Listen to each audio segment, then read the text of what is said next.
Okay, so in number 2, we again have a position versus time graph. Okay, we're trying to find the total distance traveled between 0 and 90 seconds. So that means we only need to go to here, because that's where 90 seconds is. Okay, so we don't need to do the whole graph. If we want to find the distance, we kind of find it the same way as displacement. We take our final position for each section minus our initial position for each section. Okay, that's where it's different. For displacement, it would just be this one minus this one. Okay, but for distance, we got to find out how far it goes in each part. So during the excuse me, the first part here, we go from 0 to 400 meters, which means we travel 400 meters. Okay, how far do we go here? 0. Okay, and then we go from 400 back down to 200, so that's another 200 meters. How far do we go in total? 600 meters. Okay, so we're done. Okay, for part B, the displacement from 20 seconds to 80 seconds. All right, so to find displacement, it's different. Okay, we take our final position, so that would be at time 80 seconds, so that would be here, minus our initial position at time 20 seconds. Okay, so displacement is final position minus initial position. In this case, that's 300 minus 200, which equals 100 meters. And that would be positive because they didn't give us any other direction. Okay, remember, displacement's a vector quantity, even if it's just positive, if they don't give you anything else. Okay, put positive on there. Okay, sometimes a graph will say X in meters and then it'll say like north. Okay, well then you would put north on there. Okay, in this case, it didn't do that. Okay, speed over the whole trip. So if I want to find the speed over the whole trip, I need the total distance and the total time. Okay, well, total distance is going to be really easy because it goes up to 400 and then back down to 0. How far did I go? No, that's my displacement is 0. How far did I go? Up 400, back 400, I went 800 meters. Okay. All right, so I went 800 meters. That took 100 seconds. I went 8 meters per second, okay? And it's just speed, so I don't need a direction on that. That was my speed, 8 meters per second. Okay, and then our velocity over the whole trip, well, that's going to be total displacement divided by total time. Okay, and as Luke said just a minute ago, I start at 0, I end at 0, which means I end at the same place, so my displacement is 0 because I didn't go anywhere, technically. Okay, and 0 divided by anything is 0. All right, making some sense?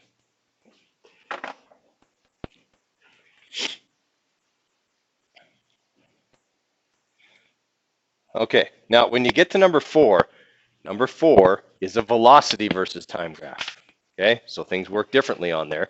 Okay, up until then, it's all been position or displacement versus time. All right, so when you get to number 4, know that you're going to have to change gears a little bit. We'll probably just talk about that one in a few minutes, just walk through the whole thing.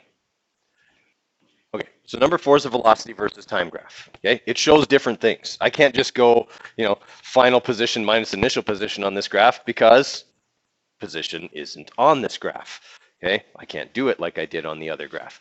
So I have to do things differently. All right, if I want to find the acceleration between 12 and 14 seconds, okay, well, remember, we said acceleration is VF, oh, sorry, I got to give you guys your formula sheets. Okay, VF minus VI over T. We talked about that the other day, but all right, so if I want to calculate the acceleration between 12 and 14 seconds, first I've got to find out how fast was it going at 12 seconds, because that'll be VI.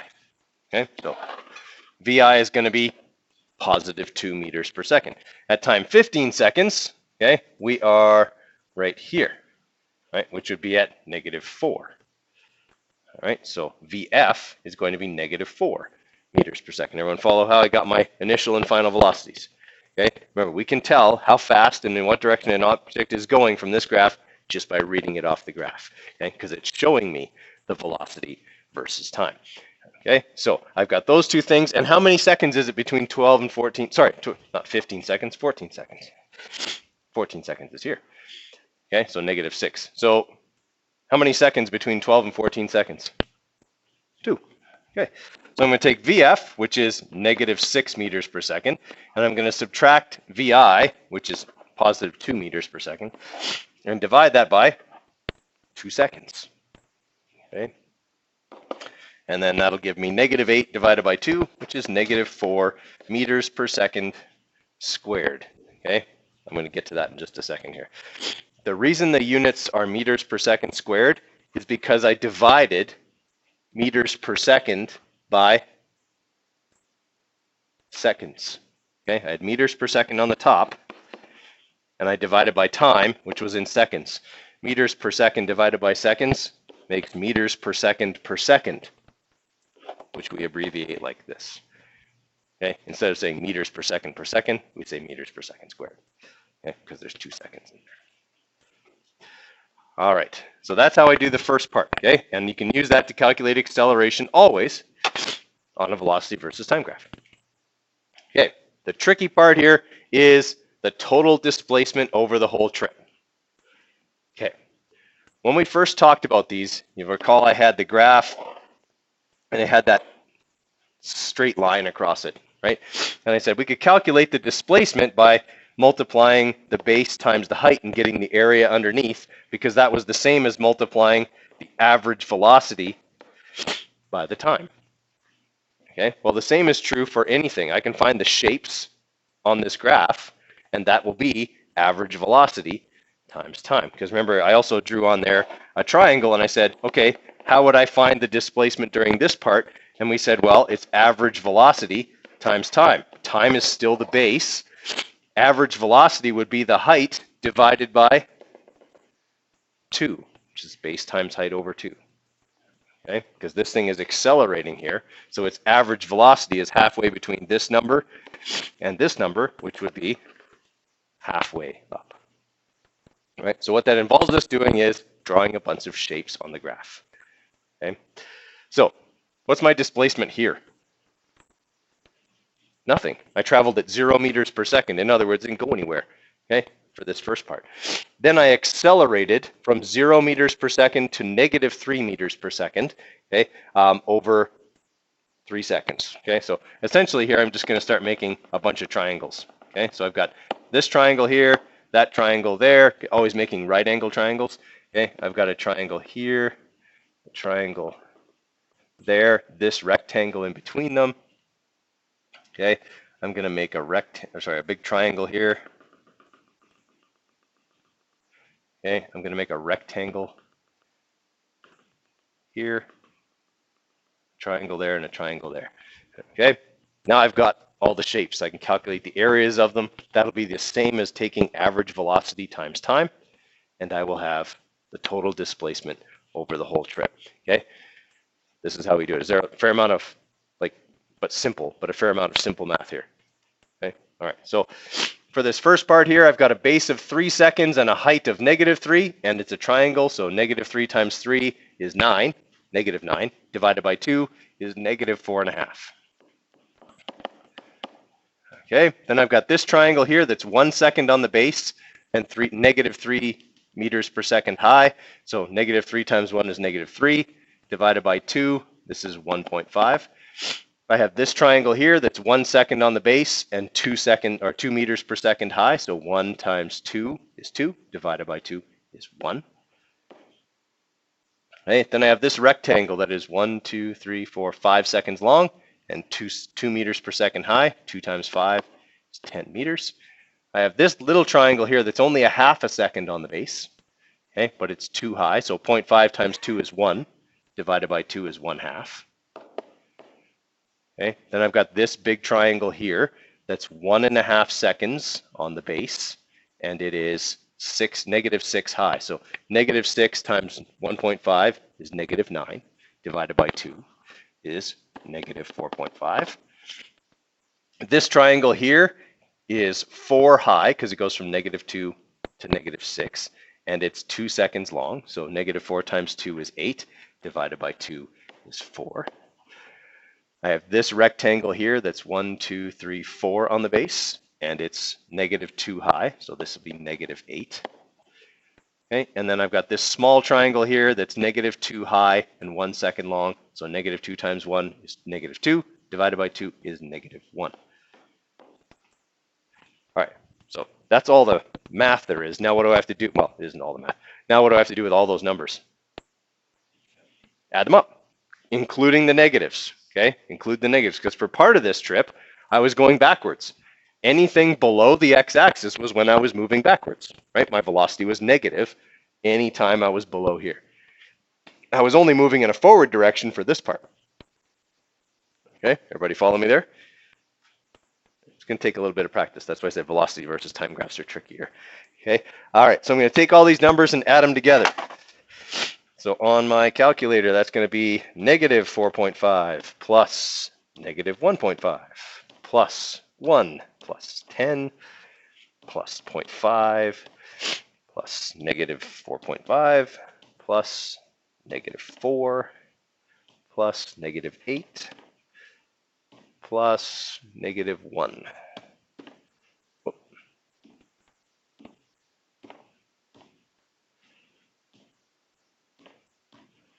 All right, so my total displacement is negative 12 meters. And that makes sense. According to this graph, I was going backwards a lot more than I was going forwards. Okay, everybody all right with that? I would never give you a graph like that on a test because it takes too long. Okay, I mean, certainly it shows me whether you know how to do this, but you have to do way too much calculation. It would be a much shorter graph on a test, okay, where you'd only have to do like 3 shapes max. Okay.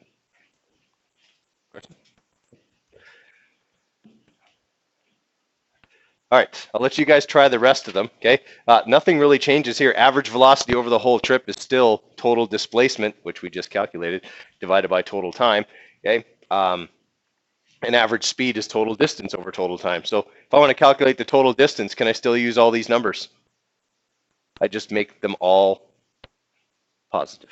Right. Okay, so in this graph, here's what's going on, okay? We start out the graph moving at a velocity of negative 8 meters per second, which we do for 5 seconds. Okay, and then after 5 seconds, we start to change our velocity. That is, we start to accelerate. Okay, it would actually look like slowing down because our velocity goes from negative 8 to 0, and then increases from 0 to positive 8. This would be equivalent to if I was running that way, and that way is negative, but there was a bungee cord strung across. Okay, so I'm going this way at a constant speed, and then I hit the bungee cord.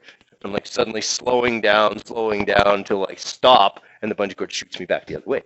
Okay, now I'm going the other way. Okay, I've been accelerating the other direction.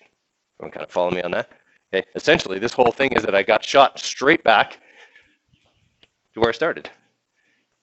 Okay, I end up here moving in the opposite direction at exactly the same speed.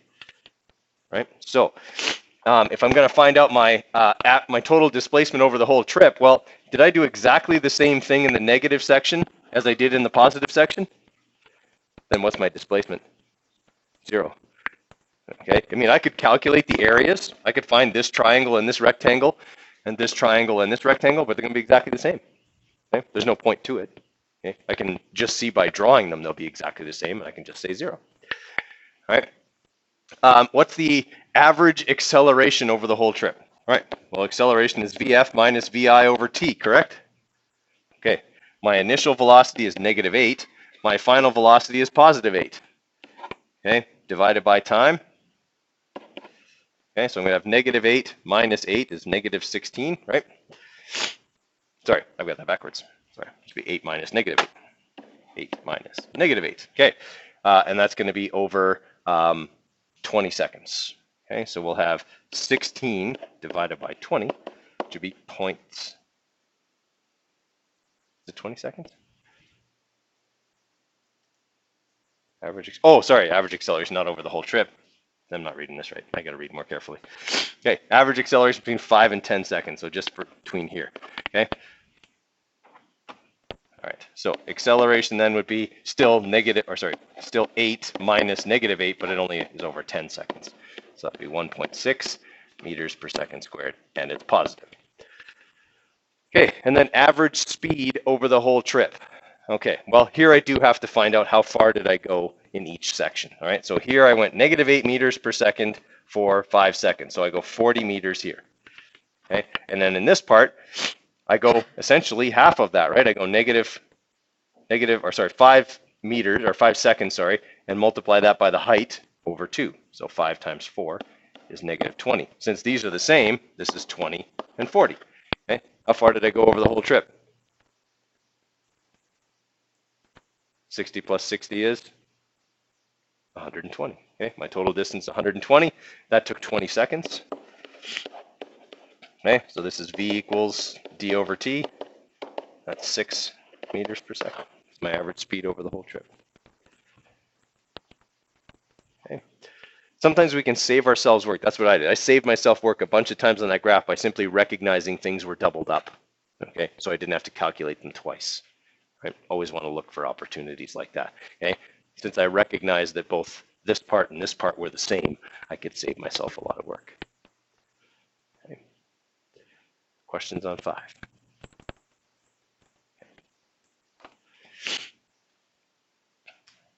Okay, number 6 really needs some better grid lines.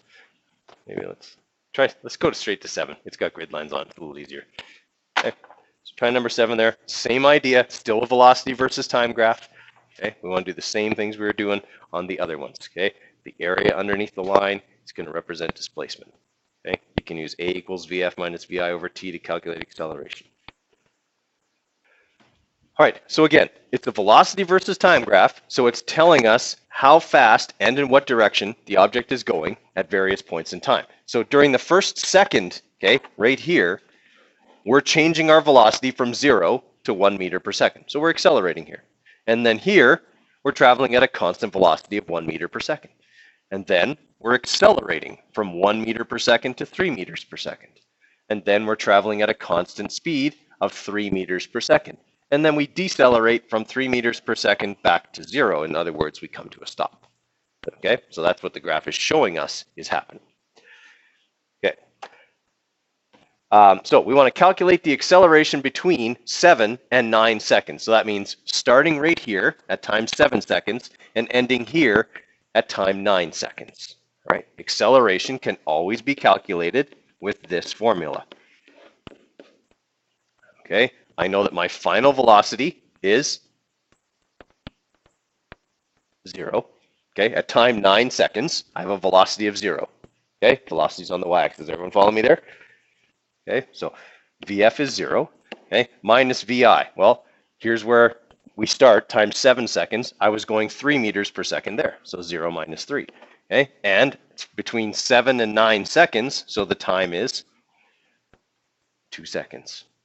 All right, so 0 minus 3 is -3, divided by 2 is -1.5 meters per second squared. All right, so I'm just plugging the numbers into the formula. As long as I can read the numbers off the graph, I can use the formula. Okay, and people follow what I just did there.